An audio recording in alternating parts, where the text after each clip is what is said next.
ఇవాళ రాష్ట్ర వ్యాప్తంగా ఎక్కడైతే కేసీఆర్ గారు బస్తీ దవాఖానాలు పెట్టినరో ఈ రాష్ట్రంలో దాదాపు 450 బస్తీ దవాఖానాలు పెడితే ఇవాళ జిహెచ్ఎంసీ లిమిట్స్ లోనే 350 బస్తీ దవాఖానాలు పెట్టడం జరిగింది.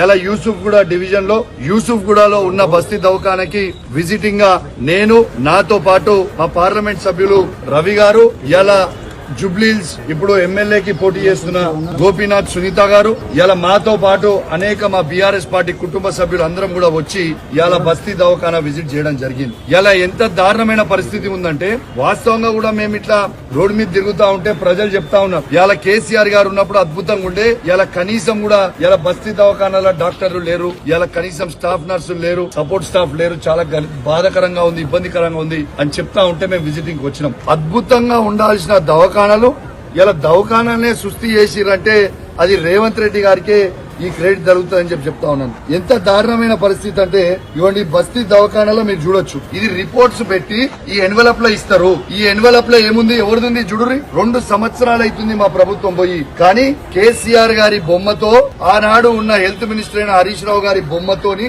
మాత్రమే ఎన్వలప్లు ఉన్నాయి. అంటే దీని అర్థమేంది, బస్తీ దవాఖానాకి అసలు పనే చేస్తలేరు.